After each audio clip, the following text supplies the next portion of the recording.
नमस्कार दोस्तों, मैं आर एस गुजर स्वागत करता हूं आपका आपके अपने YouTube channel R S GK tricks में। प्यारे विद्यार्थियों, मैं आ चुका हूं भारत की ज्योग्राफी को लेकर के फिर आपके समक्ष एक बार। तो सभी मेरे विद्यार्थी, जितने भी प्यारे विद्यार्थी लाइव जुड़ चुके हैं, एक बार फटाफट से क्लास को लाइक करके शेयर कर दीजिए। बहुत ही मजेदार ट्रिक्स के साथ मैं आपको बताने वाला हूं और जितना अपन क्लास में पढ़ेंगे सारा का सारा क्लास में याद होने वाला। तो एक बार सभी मेरे दोस्त जितने भी लाइव जुड़े हुए हैं, लाइक करके फटाफट से शेयर कर दीजिए क्लास को। चलते हैं और बात करते हैं भारत का अक्षांशीय और देशांतरीय विस्तार। इसको लेकर के हम थोड़ा सा चर्चा कर लेते हैं इसके बारे में। तो भारत का अक्षांशीय और देशांतरीय विस्तार क्या है? 8, 37, 68, 97, ये सारी की सारी क्या है दोस्तों? डिग्री है।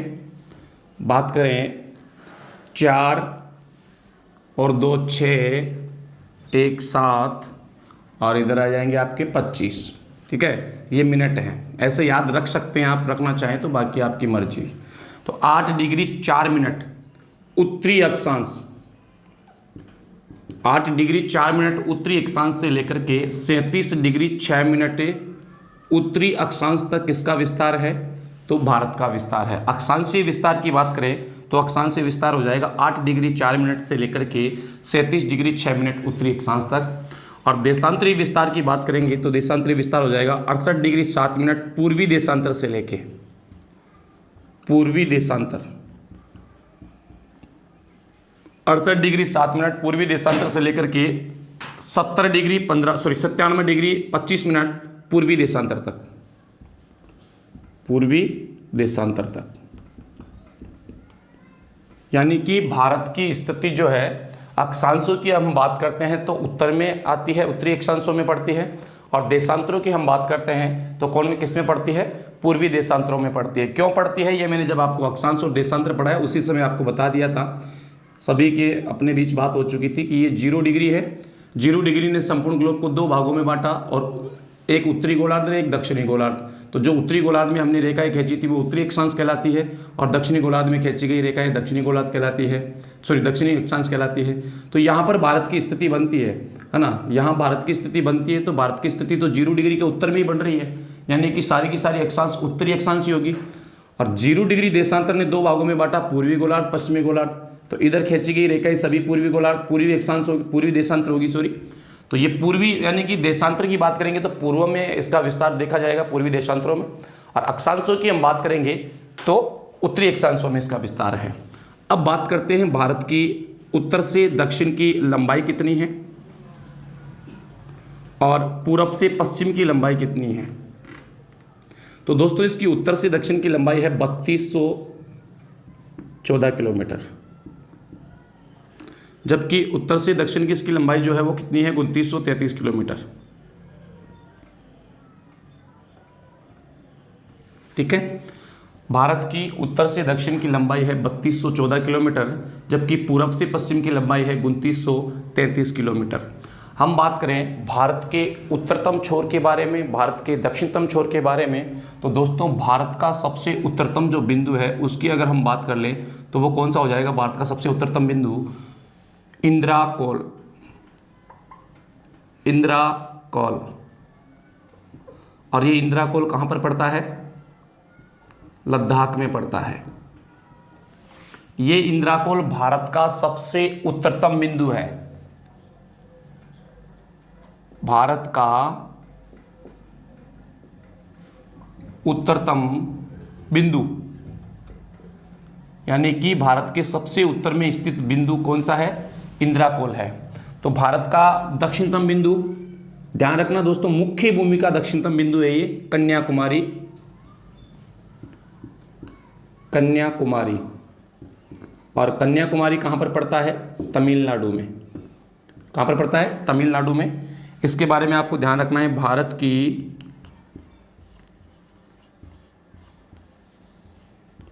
मुख्य भूमि का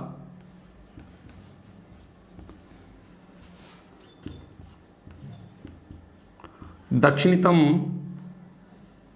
बिंदु, मुख्य भूमि का दक्षिणतम बिंदु है। तो भारत संघ का दक्षिणतम बिंदु कौन सा होगा? तो यहाँ पर हमारा एक द्वीप समूह है और उसका नाम है अंडमान निकोबार द्वीप समूह है। कौन सा है? अंडमान निकोबार द्वीप समूह है। इस अंडमान निकोबार द्वीप समूह की बात करें तो दोस्तों इस अंडमान निकोबार द्वीप समूह के बीच से यहाँ से एक रेखा गुजरती है, या फिर मैं यूँ कहूँ कि यहाँ से 10 डिग्री चैनल गुजरता है। 10 डिग्री चैनल जो मैंने आपको रेखाओं में पढ़ाया भी है, सीमा रेखाओं में। ये जो 10 डिग्री चैनल गुजरता है, ये 10 डिग्री चैनल इस अंडमान निकोबार द्वीप समूह को 2 भागों में बांटता है। इसका जो 10 डिग्री चैनल का उत्तरी भाग है उसको तो कहते हैं अंडमान, और नीचे वाले भाग को यानी दक्षिणी भाग को कहते हैं निकोबार। फिर अंडमान को भी 4 भागों में बांटा जा सकता है, उत्तरी अंडमान, मध्य अंडमान, दक्षिणी अंडमान और लिटिल अंडमान। और निकोबार को 3 भागों में बांटा जा सकता है, कार निकोबार, लिटिल निकोबार और ग्रेट निकोबार। आगे हम बात करें तो ये जो लास्ट वाला जो द्वीप है इसको कहते हैं ग्रेट निकोबार। ग्रेट निकोबार। और इस ग्रेट निकोबार में इसका जो अंतिम छोर है उसका क्या नाम है? ग्रेट निकोबार का अंतिम छोर उसका नाम है दोस्तों पिग्मेलियन पॉइंट या पार्सन पॉइंट। मैं कह सकता हूं इंदिरा पॉइंट।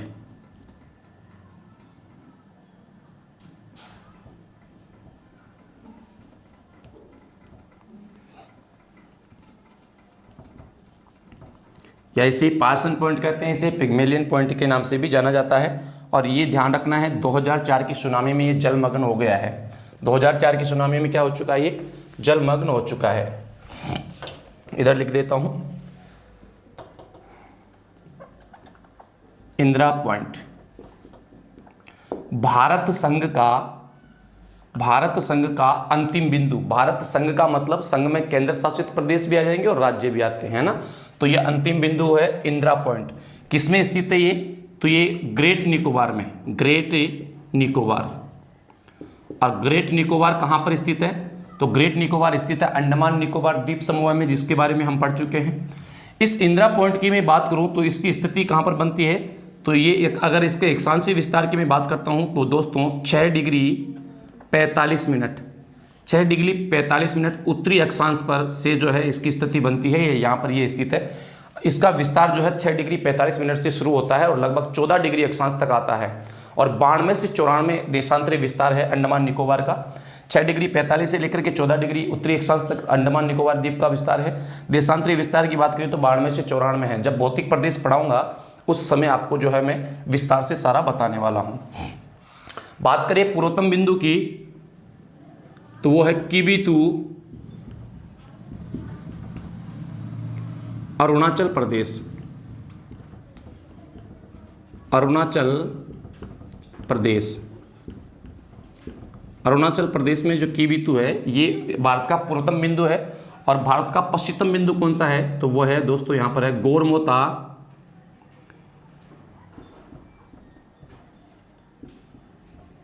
या गुहार मोती। और ये कहाँ पर है? ये है आपका गुजरात में, गुजरात। ये भारत का पश्चिमतम बिंदु है। ध्यान से समझना, एक बार फिर से मैं समझाना चाहूँगा आपको। हम बात किसकी कर रहे हैं? भारत का अक्षांशीय व देशांतरीय विस्तार।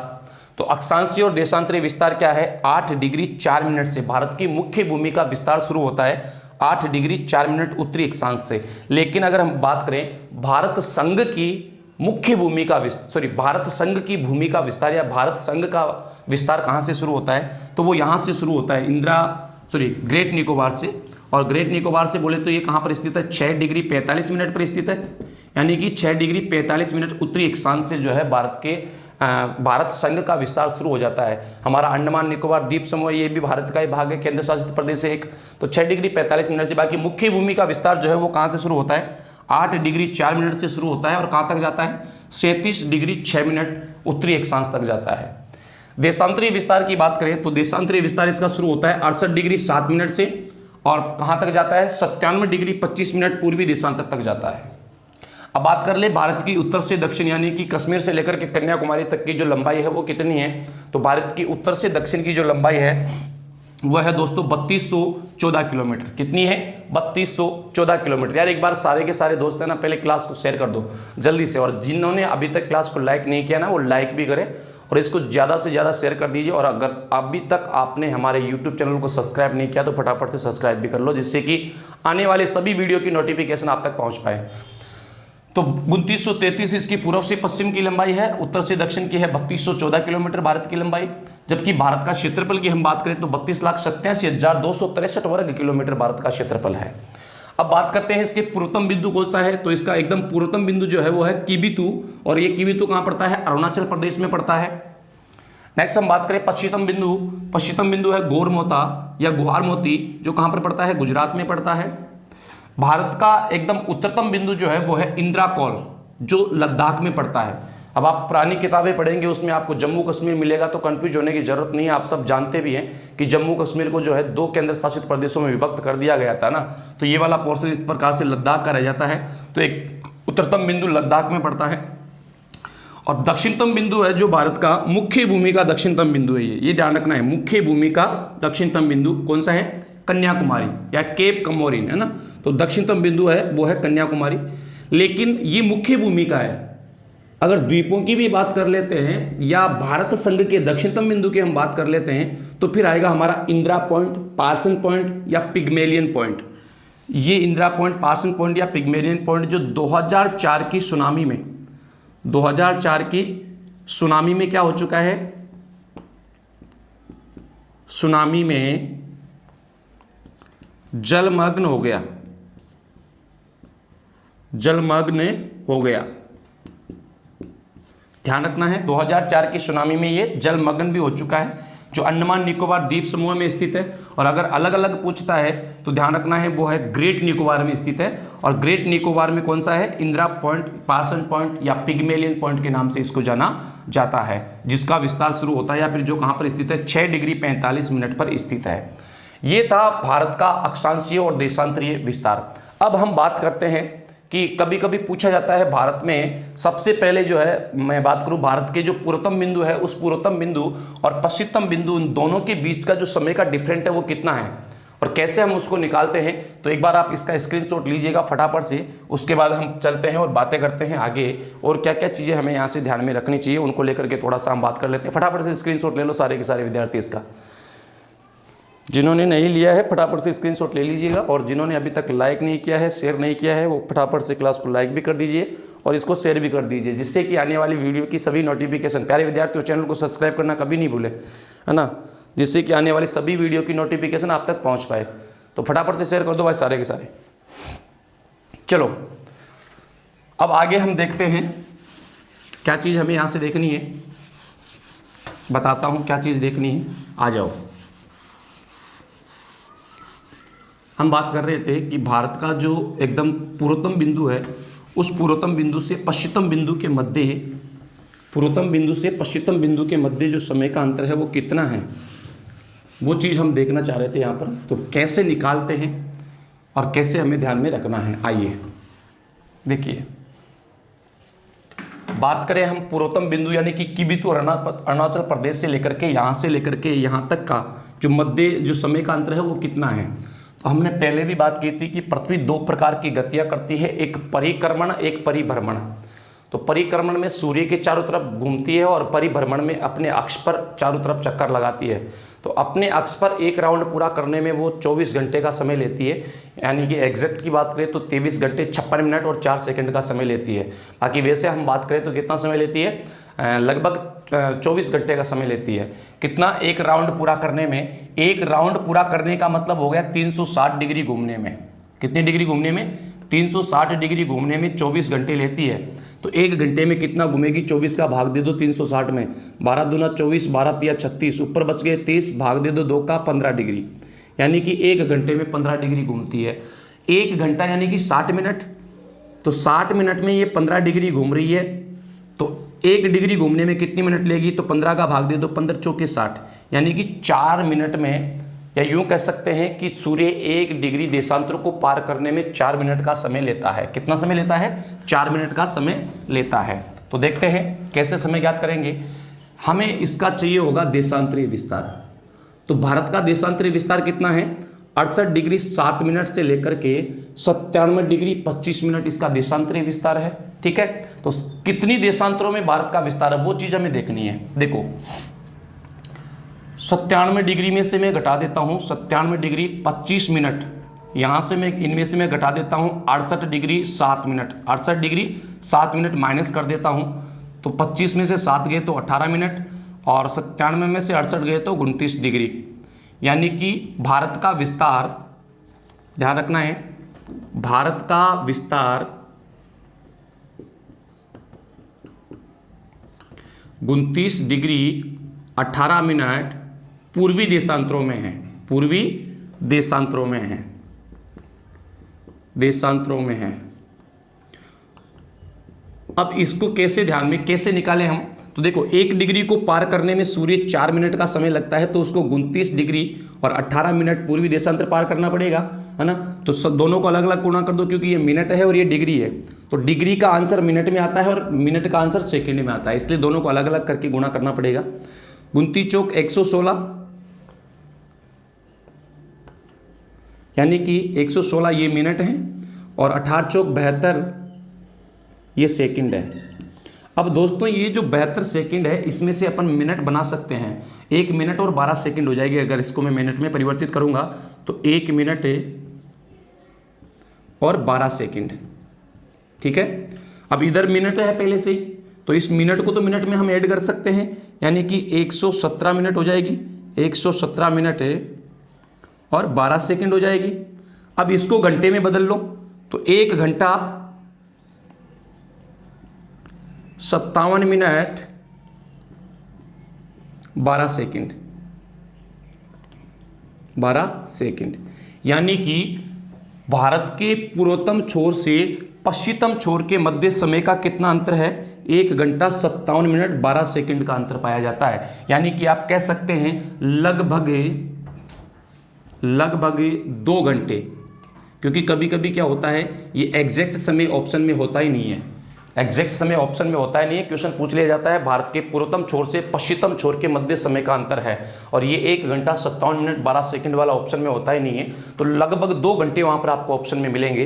तो बिल्कुल अगर ये ऑप्शन में नहीं है और लगभग 2 घंटे ऑप्शन में है तो फिर हमारा करेक्ट आंसर 2 घंटे हो जाएगा। और अगर ये भी ऑप्शन में है और 2 घंटे भी ऑप्शन में है तो फिर 2 घंटे को नहीं करना है आपको, है ना, फिर लगभग वाले को नहीं करना है, फिर तो एग्जैक्ट वाला दिया हुआ तो लगभग वाला क्यों करेंगे, है ना, फिर यही हमारा आंसर होगा। तो ध्यान रखना भारत के पूर्वोत्तम छोर से पश्चिमतम छोर। अब यहां पर थोड़ी सी गलती क्या कर देते हैं स्टूडेंट कि जब पूछ लिया जाए आपसे कि अगर अरुणाचल प्रदेश में सूर्योदय 5 बजे होता है सुबह, तो गुजरात में सूर्योदय कब होगा, तो सीधी सी बात है 7 बजे, लगभग 7 बजे होगा, या यूं कह सकते हैं 6:57 मिनट 12 सेकंड, है ना। लेकिन कभी कभी क्या करते हैं गुजरात का देख करके अरुणाचल प्रदेश का पूछ लिया जाता है कि गुजरात में अगर सूर्योदय 5 बजे होता है तो अरुणाचल प्रदेश में सूर्योदय कितने बजे होगा, तो लोग स्टूडेंट क्या करता है 5 में 2 जोड़ देता है। तो ध्यान रखना है पश्चिम का देकर अगर पूर्व का पूछे तो घटाना है, तो इधर 5 बजे हो रहा है तो इधर कितने बजे होगा, इधर 3 बजे ही होगा। समझ में आ रहा ना, इधर 3 बजे होगा, क्योंकि लगभग 2 घंटे पहले इधर का टाइम रहता है, इधर का तो बाद में रहता है, यानी कि ये पीछे रहता है, ये आगे रहता है। पूर्व में हमेशा समय आगे रहता है और पश्चिम में हमेशा समय पीछे रहता है। तो इधर का दे के पूछे, यानी कि पूर्व का देकर के पश्चिम का पूछे, पूर्व का समय देकर पश्चिम का पूछे तो जोड़ देना है, और पश्चिम का समय देकर के पूर्व का पूछे तो घटा देना है। कितना घटाना है आप सबको पता है, 1 घंटा 57 मिनट 12 सेकंड, या लगभग 2 घंटे जो है आपको घटा देना है। अब देखो दोस्तों, हमने इसके पड़ोसी देशों की बात की पहले, तो पिछली क्लासों में हमने देखा कि भारत के पड़ोसी देश, स्थलीय सीमा लगाने वाले देश कौन कौन से हैं, इस सीमा कौन कौन से देश लगाते हैं, जलीय सीमा वालों को भी अपन ने देख लिया है, तटीय सीमा वाले राज्यों की भी मैंने ट्रिक्स के माध्यम से जो है आप तक पहुंचा दी है, और स्थलीय सीमा लगाने वाले देशों की कौन सी सीमा है, यानी कि सीमा रेखा को क्या कहते हैं, हमारे कौन कौन से राज्य उसके साथ लगते हैं, सबसे ज़्यादा सीमा कौन सा राज्य लगाता है, सबसे कम कौन सा लगाता है, और उन दोनों देशों के बीच में कौन से विवाद है। ये सारी चीज़ें मैं पिछली क्लासों में जो है एक्सप्लेन करके अच्छे से डाल चुका हूँ, और जिन्होंने अभी तक नहीं देखा वो जाकर के प्ले लिस्ट में देख सकता है। पूरी क्रमबद्ध तरीके से क्लासें डाली हुई है, अक्षांश और देशांतर रेखाओं सहित जो है सारी की सारी क्लासें मैंने अपलोड कर रखी है। अगर मैं आगे बात करूं दोस्तों, तो हमने इनके बारे में बात करने के बाद हमने राज्यों के संदर्भ में भी बात कर ली कि भारत के जो है स्थलीय सीमा पर कितने राज्य हैं। तो भारत के स्थलीय सीमा पर कितने राज्य थे, स्थलीय सीमा पर भारत के टोटल 16 राज्य हैं, 16 राज्य और 2 केंद्र शासित प्रदेश हैं। 2 केंद्र शासित प्रदेश, है ना। और भारत की तटीय सीमा पर कितने हैं, तो तटीय सीमा पर अपन ने ट्रिक के माध्यम से देख लिया था 9 राज्य हैं। और भारत के मध्यवर्ती कितने हैं, मध्यवर्ती राज्य, मध्यवर्ती राज्यों का मतलब ऐसा कि ऐसे राज्य जो ना तो स्थलीय सीमा बनाते और ना ही तटीय बनाते, तो उनकी संख्या है 5, है ना। तो टोटल कितने हो गए, 16 और 9 25 और 5 30। अब आप कहेंगे गुरुजी राज्य तो 28 ही होते हैं, आप 30 कहाँ से बता रहे हो। भाई 2 जिले ऐसे भी हैं इनमें जो दोनों सीमा लगाते हैं, मतलब वो स्थलीय सीमा भी लगाते हैं, यहाँ पर पश्चिम बंगाल और यहाँ पर गुजरात। ये स्थलीय सीमा लगाते हैं तो इन 16 में भी इनकी गिनती हो रही है, और ये तटीय सीमा लगाते हैं तो इन 9 में भी इनकी गिनती हो रही है। राज्य कितने हैं, 2, और गिने कितनी बार जा रहे हैं, यानी कि दो जगह गिनती में आ रहे हैं, दोनों यहाँ पर भी गिनती में आ रहे हैं और दोनों यहाँ पर भी गिनती में आ रहे हैं, जबकि राज्य तो 2 ही हैं वो। तो 4 बार मतलब 4 गिनती हो रही है उनकी, सॉरी माफी चाहूँगा, 2 बार गिनती हो रही है उनकी, क्योंकि 2 यहाँ पर पश्चिम बंगाल और गुजरात इनमें भी शामिल है और पश्चिम बंगाल गुजरात इनमें भी शामिल है, इसलिए यहाँ पर जो है ये संख्या 30 आ रही है। बाकी 5 मध्यवर्ती राज्य कौन कौन से हैं, तो हरियाणा, मध्य प्रदेश, छत्तीसगढ़, तेलंगाना और झारखंड, ये 5 राज्य ऐसे हैं जो किसी भी देश के साथ या किसी भी तटीय क्षेत्र से सीमा नहीं लगाते हैं, ना तो तटीय लगाते हैं और ना ही स्थलीय सीमा लगाते हैं। ये भारत के मध्यवर्ती राज्य आप इनको कह सकते हैं। क्या कह सकते हैं दोस्तों, तो भारत के मध्यवर्ती राज्य इनको आप कह सकते हैं। तो अब हम पढ़ते हैं, इसके बाद शुरू करते हैं भारत के भौतिक प्रदेश। भारत के भौतिक प्रदेशों को लेकर के हम चर्चा करने वाले हैं। बहुत ही इंपॉर्टेंट टॉपिक है, बहुत ही मस्त टॉपिक है। तो प्यारे विद्यार्थियों, अगर अभी तक आपने क्लास को लाइक नहीं किया तो फटाफट से लाइक कर दीजिए, क्लास को ज़्यादा से ज़्यादा अपने दोस्तों के साथ शेयर कर दीजिए, और अगर आपने चैनल को अभी तक भी सब्सक्राइब नहीं किया तो फटाफट से सब्सक्राइब करके बेल आइकन प्रेस कर दीजिए, जिससे कि आने वाली सभी वीडियो की नोटिफिकेशन आप तक पहुंच पाए। इसी के साथ अब मैं लेना चाहूँगा आपसे विदा। आज के लिए इतना ही बहुत है, मिलते फिर ब्रेक के बाद। नमस्कार, राम राम।